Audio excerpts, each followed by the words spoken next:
Admiral Jake Morrison stood on the bridge of his ship and read the message from the Galactic Council for the third time. The words made his blood boil every time he saw them. The Council had given humanity 30 days to leave 3 colony worlds that humans had discovered and built with their own hands. The message was clear and cold, like a slap in the face. The Council treated humans like children who had wandered into someone else's backyard. They spoke about territorial protocols and proper procedures as if humanity had never learned to think for itself. Jake crushed the printed message in his fist and looked out at the stars his people had fought so hard to reach.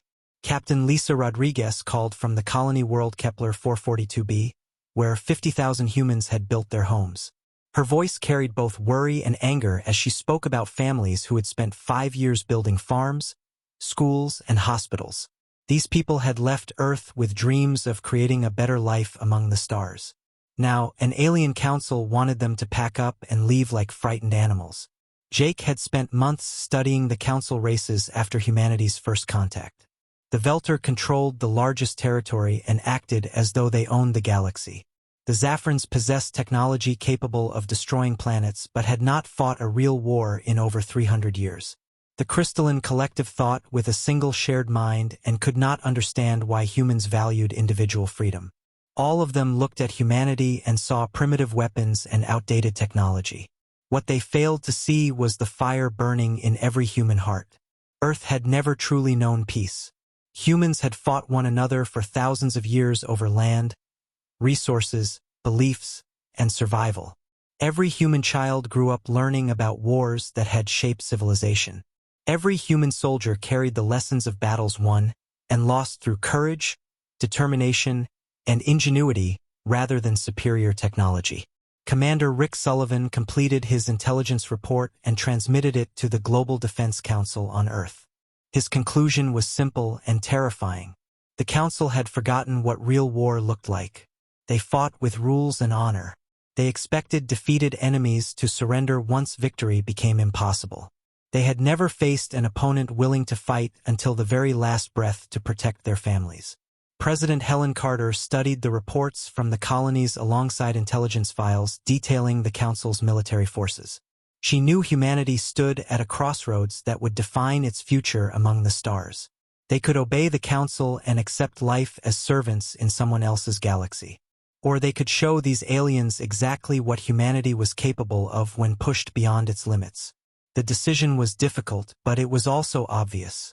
No human leader could order 50,000 colonists to abandon the homes they had built simply because aliens demanded it. No human military could stand by while innocent families were threatened by forces that had never earned the right to command them. The Council wanted to see primitive humans behave like civilized species. They were about to discover the difference. General Paul Hayes received his orders and immediately began planning the most dangerous operation in human history. The Council expected humanity to run, beg, or fight with desperate courage against impossible odds. They expected a quick victory that would serve as a warning to every young species that dared challenge galactic authority. Hayes smiled grimly. The Council had walked directly into humanity's trap. The strategy that emerged from the military planning sessions was both elegant and ruthless. Humanity would not fight the kind of war the Council expected. They would not line up their fleets for honorable battles. They would not limit themselves to conventional military targets. When the Council arrived to destroy human colonies, they would face the full fury of a species that had learned warfare in the harshest school imaginable. Captain Amy Foster commanded one of several stealth ships disguised as mining vessels over the past year. Her crew had spent months constructing hidden weapons platforms throughout the system. They had carefully studied Council tactics and identified weaknesses created by 3 centuries of uninterrupted peace. The aliens believed they understood human desperation. They had absolutely no idea what human preparation could accomplish. The colonies themselves had also changed. What appeared to be peaceful farming communities and research stations were, in reality, heavily fortified military installations built to survive the worst imaginable attacks. Underground tunnel networks connected every structure to hidden command centers capable of coordinating planetary defense. Civilian evacuation ships had been secretly equipped with military-grade armor and weapons. Even the children had received basic emergency combat training. Admiral Jake Morrison reviewed the final battle plans one last time and felt the weight of history resting on his shoulders. In 30 days, the Council fleet would arrive expecting to find frightened humans begging for mercy. Instead, they would face a species that had spent every day of its existence preparing for exactly this kind of war. The galaxy was about to receive a lesson in human nature that it would never forget. The message was transmitted to every human ship and station throughout the system. Operation Righteous Fury would begin the moment Council forces crossed into human space. There would be no warning shots. There would be no final negotiations. The Council had already made its intentions clear when it threatened human families. Humanity's response would be equally clear and far more permanent. As the countdown continued, Jake watched his crews prepare for battle with calm efficiency. These men and women understood exactly what they were fighting for. They were not defending territory. They were not fighting for resources. They were not protecting political ideology. They were defending the right of human children to grow up free among the stars. That was a cause worth paying any price. The Council had made the same mistake countless enemies had made throughout human history. They looked at humanity's weapons and technology and believed they understood human strength. They had never taken the time to study human psychology.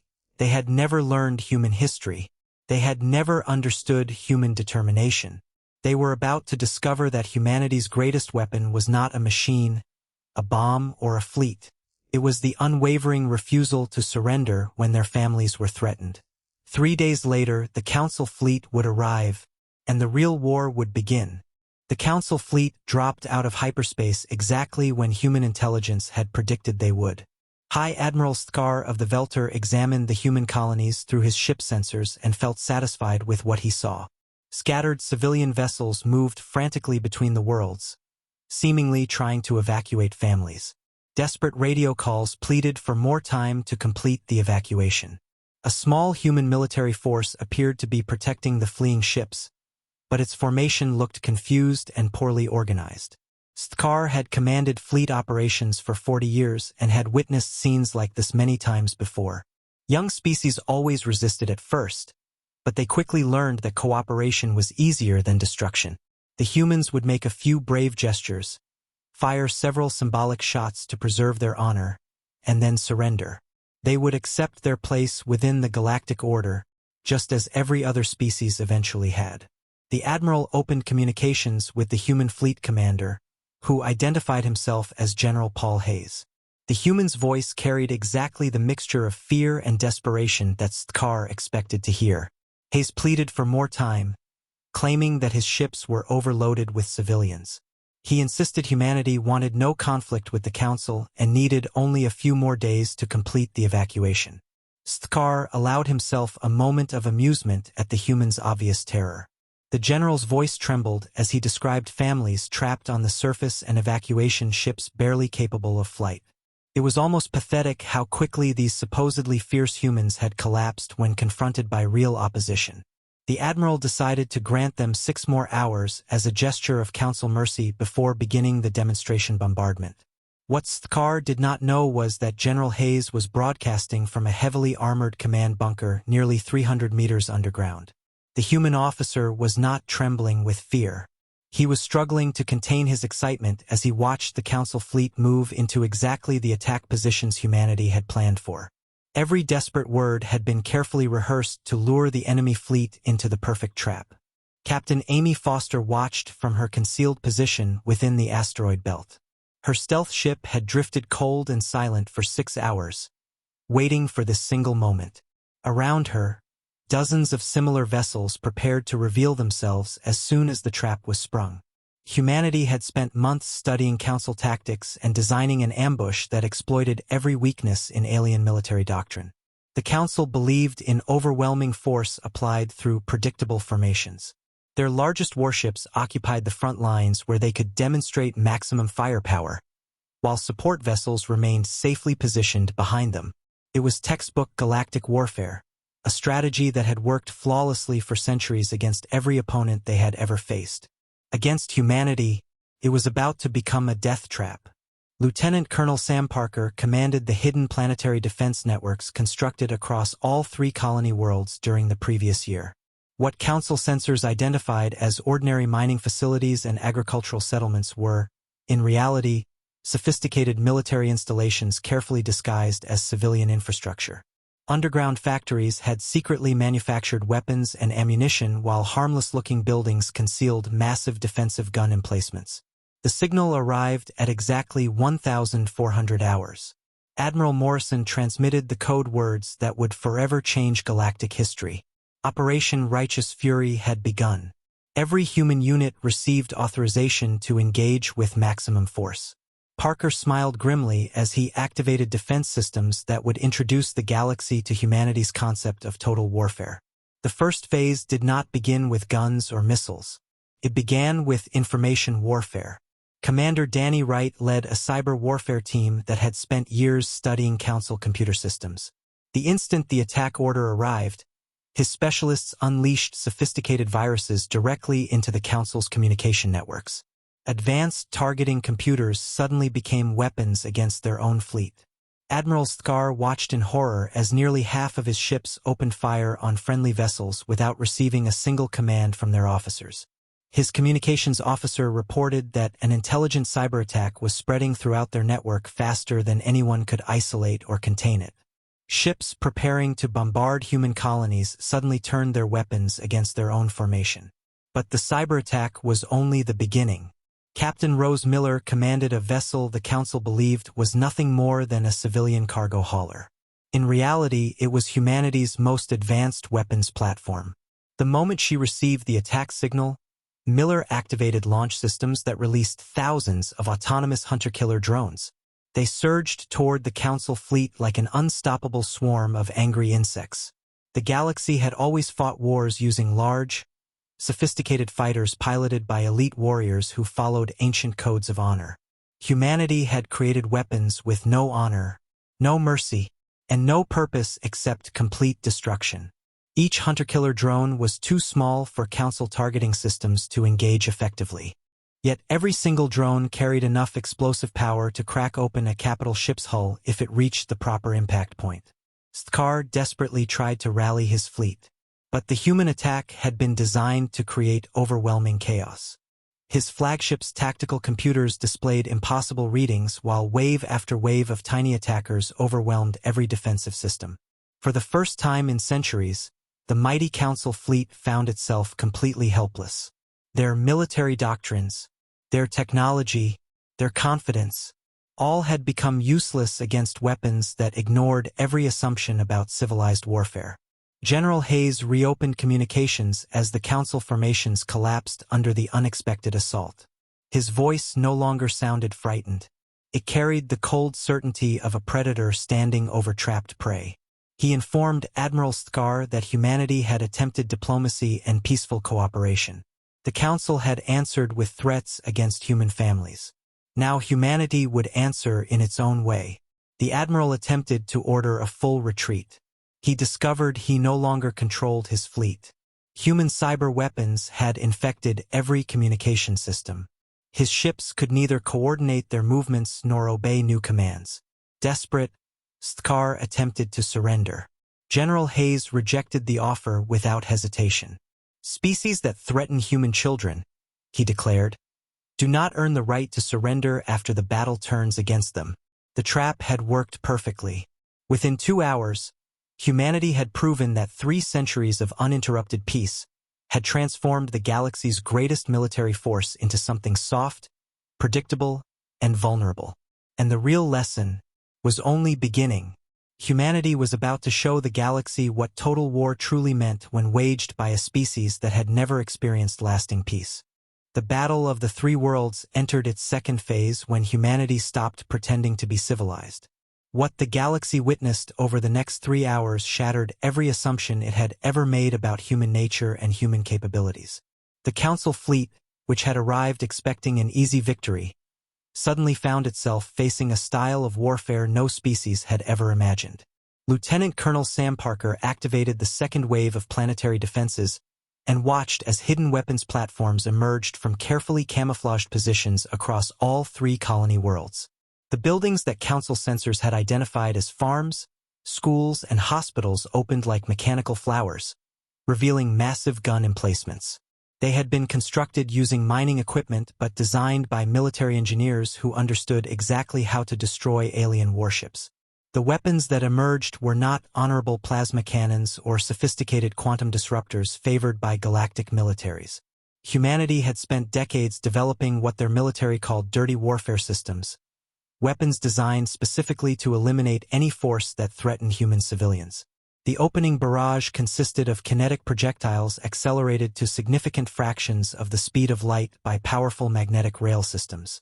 Each projectile possessed enough force to punch through any known armor. Admiral Stkar watched in disbelief as his flagship shields collapsed under impacts from weapons that should never have been capable of penetrating Council defensive technology. His tactical officer reported that the human projectiles used neither exotic particles nor advanced energy fields. They were simply dense metal slugs traveling at impossible velocities. The humans had taken the oldest weapons in the galaxy and somehow transformed them into the deadliest. But the kinetic bombardment was only the beginning. Captain Rose Miller's hunter-killer drones reached the Council fleet and immediately began their primary mission, systematic destruction. Unlike the large, sophisticated fighters favored by galactic militaries, these human weapons were small, numerous, and absolutely relentless. Each drone carried enough explosive power to crack open a capital ship's hull. More terrifying still, they attacked in perfectly coordinated swarms capable of overwhelming even the strongest defensive systems. The Council had never encountered weapons that behaved like mechanical predators with pack intelligence and absolutely no concern for their own survival. Their point defense systems had been designed to stop missiles and fighters, not clouds of autonomous killers. Then the psychological warfare began. Commander Danny Wright's cyber warfare team activated programs that attacked not only Council computers but also the minds connected to those systems. Most galactic species relied on direct neural interfaces to operate their advanced technology. Human cyber weapons exploited that dependence. The viruses spread through technological networks and into the neural links of the crews themselves. Council personnel began reporting hallucinations, memory loss, and complete sensory disorientation. Warriors who had never experienced fear suddenly found themselves paralyzed by overwhelming terror as the attacks triggered primitive survival instincts buried deep within their minds. Humanity was no longer destroying ships. They were dismantling sanity itself. Colonel Ben Turner led Marine boarding parties that assaulted crippled Council vessels using tactics that violated every accepted rule of civilized warfare. Instead of seeking honorable combat between opposing soldiers, the Marines relied on stealth, ambush, deception, and psychological terror to destroy the enemy's will to fight. They moved through Council ships like ghosts. Behind them remained crews that were either dead or mentally shattered by encounters with human combat techniques. For thousands of years, the galaxy had fought wars according to strict rules. Enemies were expected to respect surrender. Civilians were protected. Weapons and tactics were limited by long-established conventions. Humanity recognized no such limitations once its people were threatened. They fought wars for only one purpose: complete and absolute victory. When Admiral Stkar attempted to surrender once again, General Paul Hayes delivered a response that would become legendary throughout the galaxy for its cold brutality. Hayes informed the Admiral that the Council had come to destroy human families. By making that choice, they had surrendered any right to mercy or quarter. Human forces would continue the assault until every Council ship had been destroyed or captured, regardless of any attempt to end the battle. Humanity did not merely fight wars. They conducted extermination campaigns against anyone who threatened their people. Captain Amy Foster's stealth ship finally revealed itself and immediately began hunting the remaining Council vessels attempting to escape.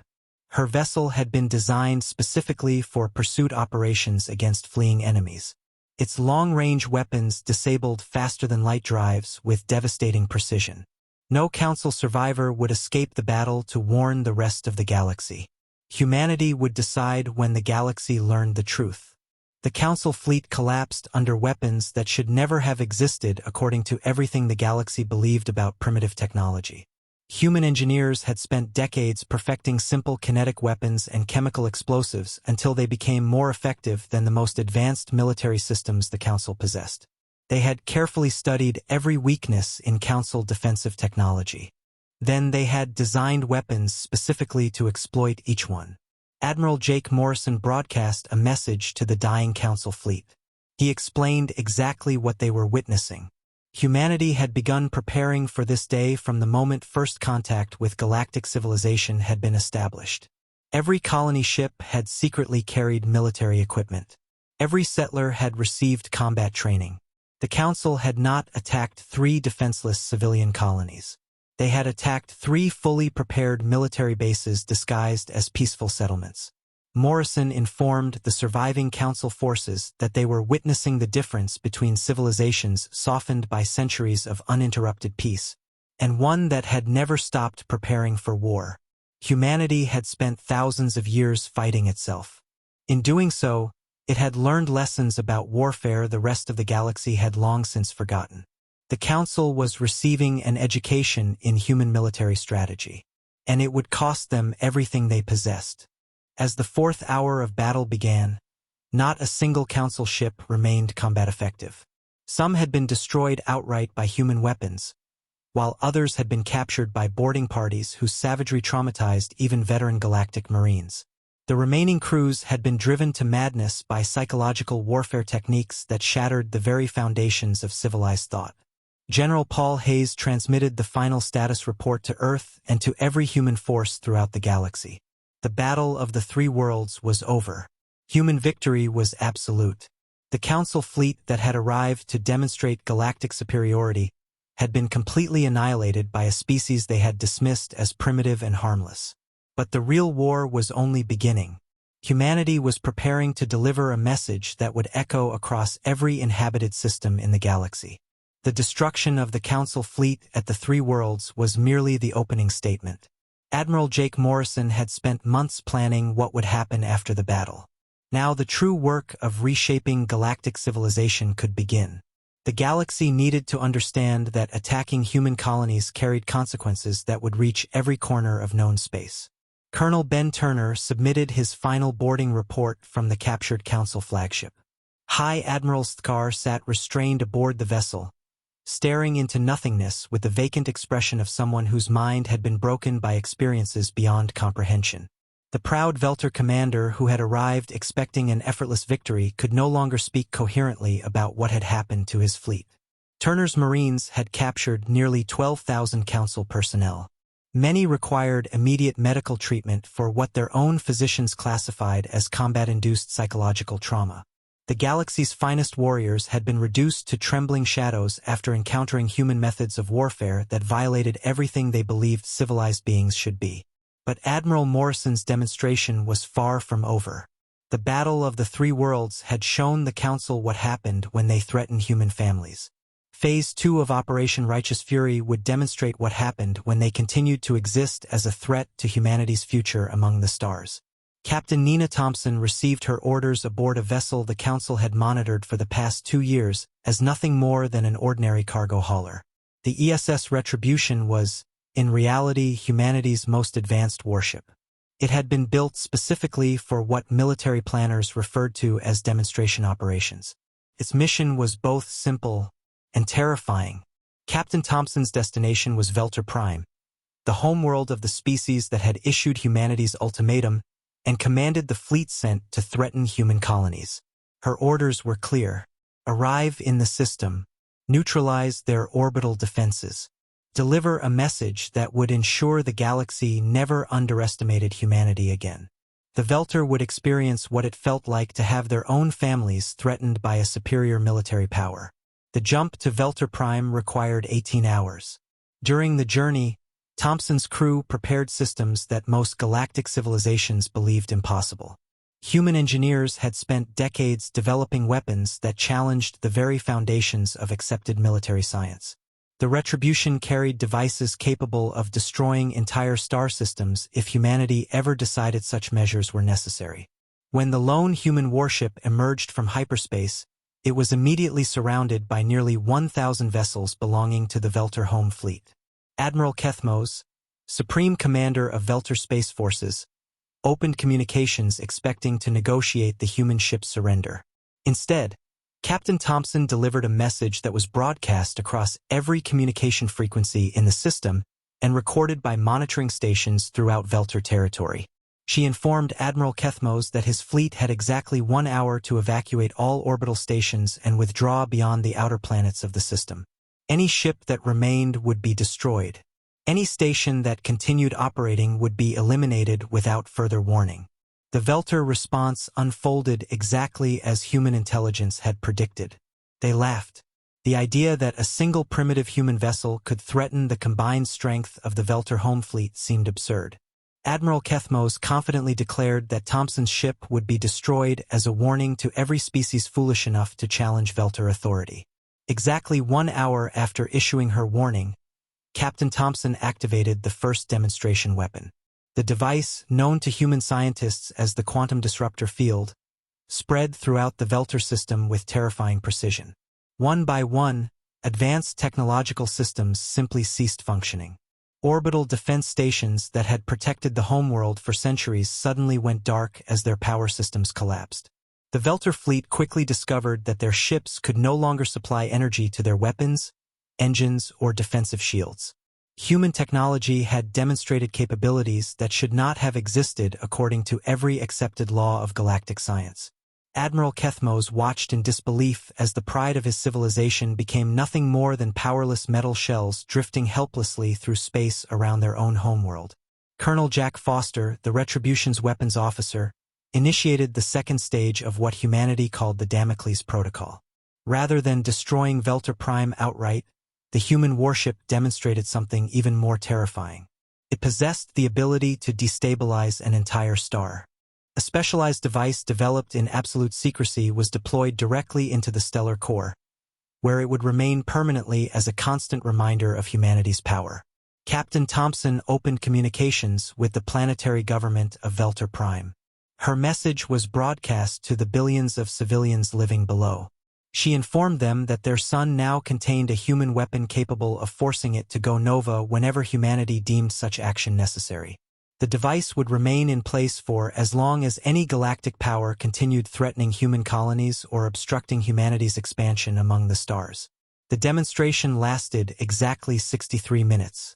In just over an hour, humanity had reduced one of the most powerful military civilizations in the galaxy to complete helplessness.